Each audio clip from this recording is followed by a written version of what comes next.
compañeros de la tendencia revolucionaria de la década del 70, que íbamos por el socialismo nacional, y que es la continuación regional de nuestras mejores banderas. Bueno, ahí estábamos comentando con Recalde y las compañeras que pagan por los argentinos más de lo que nosotros mismos pagamos, y eso es que siempre, digamos, la autoestima argentina es tal vez nuestro producto más abundante de exportación. Y este es un efecto indeseado del proceso militar y el terrorismo de Estado, porque los compañeros que se refugiaron y se radicaron en Venezuela, con su militancia y su compromiso revolucionario, les han hecho creer a los venezolanos que los argentinos somos 50, 60% mejores de lo que realmente somos. Entonces, caer en Venezuela siendo argentino y te da una fama que no merecemos. La multinacional de las buenas intenciones incurrió en una enorme cantidad de debates que, en el caso particular de los venezolanos, tienden a ser interminables. El debate ad infinitum. Entonces llega un momento que nos llenaban las bolas ya con tanto palabrerío. Decía, bueno, nosotros tenemos la visión de que ustedes están importando una cantidad de cosas y se van a quedar sin marcadores porque son todos importados, no hay producción nacional de marcadores, así que volvamos a la tiza y a los pizarrones.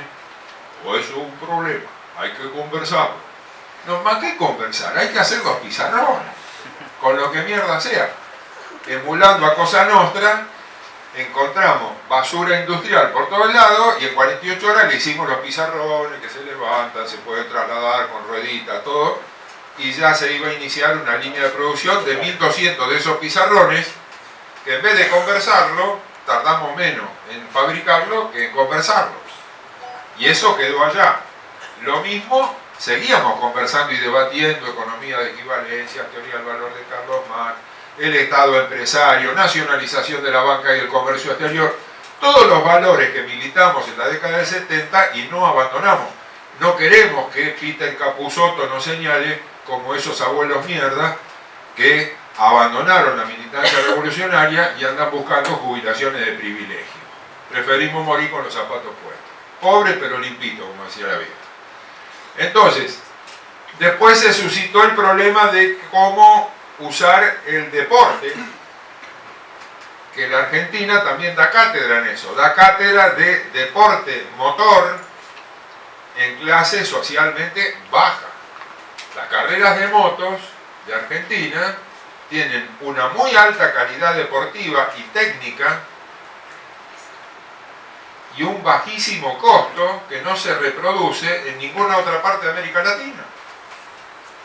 Bueno, eso vamos a conversarlo. No conversamos una mierda. 72 horas y te hacemos el circuito, te organizamos la carrera con los motoqueros de la calle. Dejate de romper las bolas con que vamos a conversar. Y en 72 horas en un supermercado, el arañero, así nombrado en honor a Chávez, que vendía arañitas de azúcar para ganarse la vida, armamos el circuito, corrimos la primera carrera y ahora nos enteramos que ya hubo varias carreras más. Pero esto es como para calentar el cuerpo. Ustedes tienen que hacer, le dijimos, un motor venezolano, porque tienen que hacer uso de la tecnología conveniente. Vamos a conversarlo. No, ustedes están comprando vidrios de colores a los chinos, a los norteamericanos, a todo el mundo. En vez de hacer la propia, andan buscando cambiar de ajeno. Andan buscando un relevo de afuera cuando la condición excepcional de vuestro propio país requiere un motor totalmente diferente. Ustedes tienen por delante 150 años de nafta barata y abundante, que es el mejor combustible del mundo. Entonces ustedes no pueden estar comprando motores que queman gas, motores que queman gasoil, motores que queman cualquier cosa, menos nafta. Ustedes tienen que hacer un uso industrial de la nafta, apropiándosela como recurso natural ustedes mismos, y fabricar motores que quemen el mejor combustible del mundo, la nafta. Esos motores van a ser más baratos, esos motores van a ser más potentes y más pequeños que todos los motores importados. Ustedes están en condiciones de fabricar motores que con 1 litro de cilindrada van a tener una potencia mínima de 150 caballos y una potencia máxima de 400 caballos con 1 litro de cilindrada. ¿No es demasiado eso? No solamente no es demasiado, sino que en vez de hablar lo vamos a hacer. ¿Cuándo? Ahora. ¿Cómo ahora? Sí, traigan basura. Traigan basura motriz. Los argentinos estamos acostumbrados a revolcarnos como gato panza arriba. Nos defendemos con lo que mierda traigan. Traigan lo que sea y nosotros vamos a intentar por lo menos. Y aparecieron con un Suzuki 50 robado que nadie reclamaba. Entonces fueron y le pidieron a la policía, dice, y esa cosa que está ahí toda oxidada, ya picada, con el aluminio agujereado, cuando aparecen, ¿cuál es nuestra actitud? Pechito López, no problem. Y bueno, lo que conseguimos es esto, maravilloso, lo mejor. No se me hubiera ocurrido a mí algo mejor que este Suzuki 50 2 tiempos que consiguieron. ¿De dónde viene lo de Pechito López no problem? Los argentinos en el mundo desarrollado somos discriminados como sudacas. ¿Por qué Pechito López tiene nombre de guerra no problem en el Campeonato Mundial de Automóviles de Turismo? Porque lo quisieron recontracagar como de arriba de un puente y no pudieron. Entonces, para cansarlo a Pechito López, repitiendo la práctica que habían hecho con Juan Manuel Fangio, accidente de Monza en el 50 y pico, con Froilán González, a los cuales les hacían, siendo pilotos de Fórmula 1, manejar los camiones donde llevaban los autos, los mecánicos y los repuestos, a Pechito López lo reventaban haciendo pruebas. Entonces había que probar freno, Pechito López, había que probar amortiguadores, Pechito López, había que probar chasis, Pechito López, motor, Pechito López, caja, Pechito López. Cuando llegaba el día de la carrera, estaba muerto Pechito López. Y Pechito López jamás dijo que no, porque se dio cuenta que era el pariente pobre. En un equipo francés de la Citroën, con auspiciante francés, la Total, y con pilotos franceses, Pechito López era un intruso que llegó para probar, pero era tan rápido que lo pusieron a correr y le rompió el culo a todos. Entonces su única forma de sobrevivir era no problem, no problem. Ahí le queda no problem. La actitud nuestra, ¿cuál era? La de Pechito López, no problem. ¿Qué conseguiste? Un Suzuki 50 2 tiempos todo oxidado. ¡Excelente! No problem. ¿Y ahora qué hay que hacer? Hay que diseñar un RUT. Hay que diseñar un compresor. ¿Cuándo? Esta noche lo diseñás. ¿Para qué mierda sos ingeniero? Pero yo nunca diseñé nada. Bienvenido al club de los debutantes. Mañana a la mañana, el compañero Luis Herrera, ingeniero venezolano, matriculado, nos va a traer el diseño del compresor RUT. Y si no, le rompo el culo a patada. Aprovecho que estoy de visita, me tiene que tratar bien y le rompo el culo a patada. ¿Quiere tener un conflicto internacional? Es el momento de tenerlo. O mañana tenés el RUT o tenés un conflicto internacional con Argentina. ¿Cuál es la parte que no entendiste? Al día siguiente aparece con el compresor RUT diseñado. No es tan difícil, hay programas de cálculo, hay diseños expertos, ya de computadora, donde uno alimenta con lo que uno quiere, corre el programa y a salida de impresora tenés el compresor diseñado. Es cuestión de comprender el programa y ya está. Yo todavía sigo con la calculadora, los dedos, papel, me ensucio todo, pero estos son hijos de la modernidad. Así que al día siguiente teníamos, bueno, ¿y qué faltaba? Y la tapa de cilindro. Salgan a buscar una tapa de cilindro, 4 tiempos de lo que mierda sea. Se traen una CG 125. ¡Excelente! No podría, a mí no se me hubiera ocurrido una mejor. Y lo armamos. ¿Cómo lo armamos? Y es un motor ortopédico. Tiene como cuando uno tiene problemas en la rodilla que le ponen varilla por todos lados para rigidizar. Bueno, el motor, la tapa es de un motor. El cuerpo, el bloque, el pistón y el de cigüeñal es de otro motor. no son de la misma cilindrada y tampoco tienen el mismo sistema de funcionamiento. Y el RUPS es 100% venezolano. ¿Cómo hace para pegar todo eso? Los agujeros no coinciden. Bueno, entonces hagan chasis de, como se hace, como un andamio, le hacen alrededor al motor, lo apretan todo, lo prensan y lo arrancamos. Y anduvo. De nombre le pusimos el 8 estrellas porque es las 8 estrellas de la bandera. Y ahora ya tiene 1 millón de bolívares de presupuesto, han nombrado un gerente de diseño, etcétera, etcétera. ¿Quiénes son los héroes de la película? Luis Herrera, 28 años, ingeniero venezolano. Ricardo Rivero, 50 y pico, una buena edad. Muy experto. Y el otro es Anthony Herrera, que como es muy malo dibujando, para poderse explicar y poder hacer las cosas, trabaja en 3D. Que decía que tenía una motito japonesa y que quería aumentarle la performance. Entonces el Anthony la desarmó toda, agarró un pistón de Volkswagen y se lo puso, y de afuera era una Honda 250. Pero adentro tenía el pistón de Volkswagen que le daba una cilindrada, ponerle 600.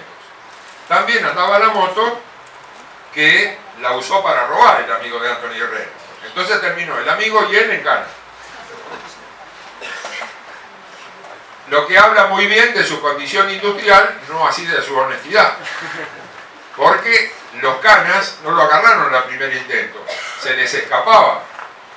La Honda venezolana se les escapaba. Claro, los tipos veían una Honda 250, como mucho da 120, 130 km por hora, pero esta volaba.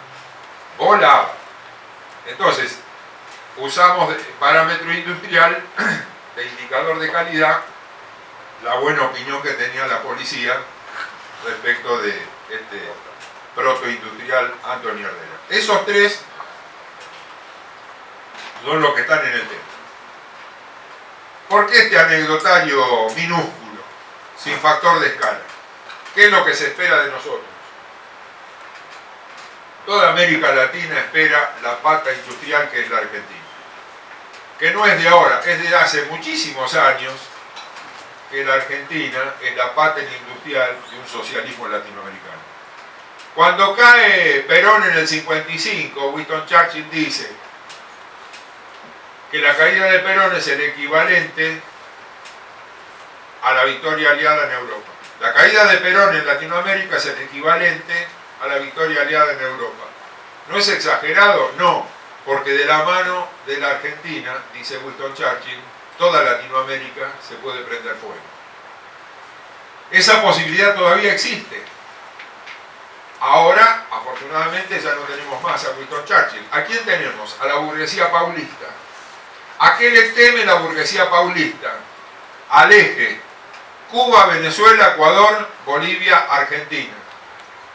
Donde ese eje sería autosuficiente en educación, sería autosuficiente en salud, sería autosuficiente en energía y sería autosuficiente industrialmente.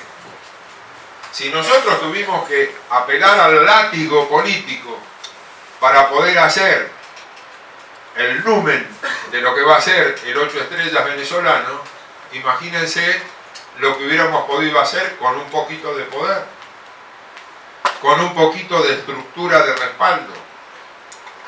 Imagínense ustedes lo que puede hacer toda la tradición del Estado empresario argentino en manos de los venezolanos. Los venezolanos practican un socialismo de abundancia. Tienen cosas excelentes los venezolanos. Hay 600 petroleras de fuste en el mundo. La cuarta es PDVSA. Hay que correr muy bien para ser el cuarto entre 600. La siderurgia venezolana es de excelencia. Sidor es 3 veces más grande que la suma de toda la siderurgia argentina. Diques y astilleros navales compañía anónima, lo que sería el astillero Río Santiago de ellos, es mucho más chico que el nuestro. es muy pequeñito, pero es de la misma calidad, es de una calidad equivalente. Entonces es capaz de cumplir las normas internacionales que son de aplicación. Y en lo social, eso indica que la pata industrial argentina puede tener una cabecera de playa importante en Venezuela, siempre y cuando sea una empresa del Estado. Los privados ya desembarcaron y es un fracaso. Es todo retórica, negocio, lucro, cero desarrollo, es simulación. Ahora, ¿cómo están socialmente? Magníficamente. Un mototaxi, un compañero que se gana la vida llevando un pasajero en el mismo asiento que él maneja la moto, saca un sueldo mínimo por semana. Si persiste en la tarea, a fin de mes tiene 4 sueldos mínimos. Cualquiera, tenga trabajo, sea un desocupado, sea soltero o con una carga familiar importante, accede al mínimo minimorum de la casa habitación en Venezuela, que tiene 80 metros cuadrados, es de material y tiene 2 baños. Entonces, es casi incomprensible ver un mototaxi cuando vuelve a la casa con una Honda CG 125, 150. ¿Ahí vivís vos? Sí, esta es mi casa.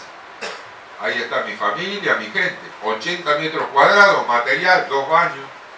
Y la mantiene con el mototaxi. Y si no tuviera el mototaxi, tuviera cualquier otro trabajo, la casa va porque donde hay una necesidad, hay un derecho. Entonces, esa es la casa mínima en Venezuela. 80 metros cuadrados con 2 baños. La casa habitación, la planta baja. Y son capaces de ganar un mototaxi un sueldo mínimo en una sola semana. ¿Qué le falta? Materialmente no le faltan cosas, lo que le falta es ambición política, porque como vienen de la más terrible injusticia, se aburguesaron un poco en el nivel en que están. Los que se vuelven locos son los cubanos, que tienen un socialismo no abundante. ¿Cómo le hacen burla los venezolanos a los cubanos? Oye, cubano, tú sabes que Adán era cubano. ¿Y por qué tú dices que Adán era cubano? Porque no tenía zapatos, no tenía ropa, no podía comer manzana y todos los días escuchaba una voz que le decía: no te quejes, vive en el paraíso. Y los cubanos revientan de bronca. ¿Por qué? Porque no entienden tanto bienestar y tanta abundancia. En ese contexto, la pata industrial argentina, el gran rebusque de los argentinos, ¿hola?, tiene una posibilidad de desarrollo en un escenario mucho más amplio que el de la propia Argentina. Para lograr eso, ¿qué tenemos que recuperar? El Estado empresario. Porque el Estado empresario es la verdadera fuente de trabajo para terminar con la desocupación en la Argentina. Ya lo decía Marx, lo del ejército de reserva de desocupados para traccionar las condiciones de trabajo y las reivindicaciones sociales a la baja. Ya lo dice el capitalismo, tomando esto desde otro lado, dice un 5% de desocupación no es desocupación. Es gente que está migrando de un trabajo a otro mejor. Mentira. Nosotros cuando fuimos grandes de verdad, cuando logramos hacer el 30% de aumento del Producto Bruto Interno en un solo año, fue gracias al pleno empleo. Y el pleno empleo se hizo con un astillero estatal, con un ferrocarril estatal, con una Comisión Nacional de Energía Atómica estatal, con un YPF estatal, con una SEGBA estatal, con un Entel estatal, con el Estado empresario. De la mano de la burguesía nacional no vamos a ninguna parte. El peronismo nunca fue neo-keynesiano. Nosotros no le rendimos pleitesía a los lores ingleses. Nosotros somos nacionales y populares. Nosotros somos nacionales y populares. Y no nos resignamos una mierda a tener el 51% de YPF. Yo nací con un YPF 100% estatal y como habitante del suelo argentino me deben el 49% que me falta. Me lo quitaron, era parte de mi patrimonio colectivo compartido con todo el resto de los argentinos y lo quiero de vuelta. No me cierra a mí la inversión como compra llave en mano a la China de material ferroviario. Hay una dignísima historia argentina en el material ferroviario. Materfer en Córdoba, Igarreta en Capital Federal, el Astillero en Ensenada, en Avellaneda Alianza, el propio Ferrocarriles en Tafí Viejo en Tucumán, el propio Ferrocarriles en Junín en la provincia de Buenos Aires. Y no producíamos pelotudeces, vidrio de colores, producíamos material en serio. Yo fui jefe de material ferroviario del astillero. No fabriqué 2 locomotoras, fabriqué 100 locomotoras de maniobra. No fabricamos 20 bogies para vagones, fabricamos 2.200 bogies para vagones. Cuando hicimos corazones de cruce para las vías, no fabricamos 50 corazones de cruce, hicimos 1.236 corazones de cruce. Eso es tener industria, eso es tener una línea de producción. Y lo mismo podemos decir de Materfer, de la Fiat en Córdoba, en la localidad de Ferreira, cerca de Córdoba.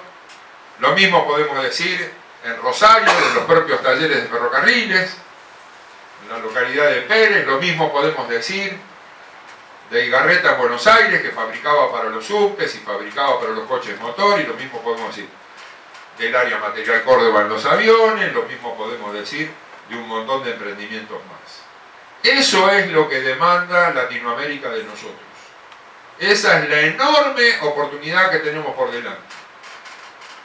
Eso es lo que se espera de nosotros. Y ese para mí es el gran desafío, dentro y fuera del país.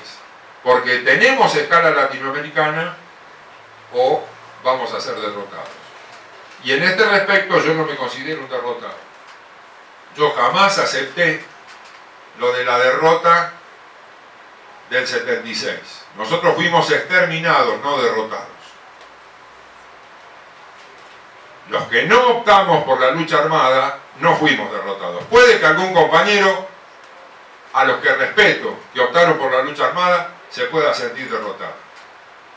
Pero los que éramos parte de la tendencia revolucionaria y no estábamos con la lucha armada, no fuimos derrotados. ¿Por qué nos masacraron entonces? ¿Por qué nos tuvieron que masacrar? A humildes compañeros que hacían trabajo barrial, a compañeros como ustedes que eran representantes de sus compañeros en la universidad, a delegados de fábrica. ¿Cómo tuvieron que hacer? ¿Por qué tuvieron que hacer semejante matanza con gente que jamás había empuñado un arma? Porque habían hecho de su propia vida su discurso. Los trabajadores a veces podemos expresarnos con palabras, pero cuando no tenemos palabras tenemos el trabajo. Cuando no tenemos palabras tenemos el testimonio de nuestra militancia y nuestro compromiso. Entonces todos esos compañeros que eran más jóvenes que ustedes inclusive, habían hecho de su conducta, de su vida, su discurso. Aunque no hablaran muy bien, ellos tenazmente iban a volver al barrio. Aunque no supieran qué decir en una asamblea y no tuvieran un discurso vibrante, ellos iban a actuar en defensa de sus compañeros. Porque su discurso era su propia vida. Y para callar su discurso, cuando tu discurso es tu propia vida, la única forma de callarte es matarte. Por eso mataron a los 30.000. Entonces nosotros no fuimos derrotados, nosotros fuimos exterminados.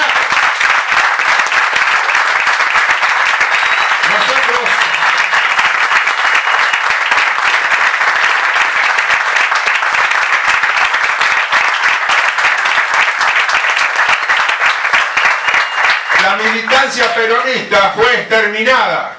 No fue derrotada. Para derrotarnos tendría que habernos ganado políticamente en el barrio, políticamente en la fábrica, políticamente en la universidad. Eso de obreros y estudiantes unidos y adelante en la Argentina fue una realidad, no un discursito de izquierda, era una realidad contundente y cotidiana. Era una victoria permanente de todos nosotros la solidaridad cotidiana. Muchos compañeros nuestros, nacidos en casitas de material, iban a compartir el destino a la villa, para remontar en compañía de esos compañeros. Se mudaban de la casita de material con teléfono a la villa, porque en la villa la vida era mucho más intensa que en la comodidad del centro. Entonces no fuimos derrotados, fuimos exterminados, que es diferente. ¿Y qué se espera de nosotros? Se espera la ayuda que solo la Argentina puede dar. Diría René Laván, ya fallecido, aquel de no se puede hacer más lento. ¿Lo recuerdan? A él le gustaba mucho referenciar la lealtad, de la cual los peronistas hemos hecho más que una doctrina, un deber. Entonces, ¿qué decía? Que en la Segunda Guerra, él le habían contado, recorrió todo el mundo René Laván. Entonces, veteranos de la Segunda Guerra le contaron esta anécdota que a él le gustaba repetir. ¿Y qué es lo que se espera de nosotros en América Latina, para mí? Dicen que en una retirada, uno de los soldados queda detrás de las líneas enemigas. Entonces un soldado, el más amigo del que quedó abandonado, pide permiso para ir a buscarlo. Y el comandante le dice no, porque vamos a perder 2 en vez de 1. Llega la noche y el amigo desobedece y va a buscarlo al otro. Y cuando vuelve, lo trae, pero muerto. Entonces el comandante le dijo, ¿has visto que era en vano ir a buscarlo? No, no era en vano. Cuando llegué estaba vivo. Y me dijo, sabía que ibas a venir. ¿Qué es lo que se espera de los argentinos en Venezuela? Está en guerra económica de una forma muy parecida a la que pasó en el 76 en la Argentina, Venezuela. La derecha está matando gente. Están siendo derrotados en inteligencia por el Servicio Bolivariano de Inteligencia, en alianza con los cubanos. Pero no pueden evitar que las guarimbas le maten gente. ¿Y qué esperan de nosotros? Que acudamos en su ayuda. La mejor colaboración que nosotros podemos hacer es meterle la pata industrial al eje socialista del siglo XXI y sumar a Cuba, a Venezuela, a Ecuador y a Bolivia, la Argentina socialista por la cual los nuestros entregaron la vida. Muchas gracias.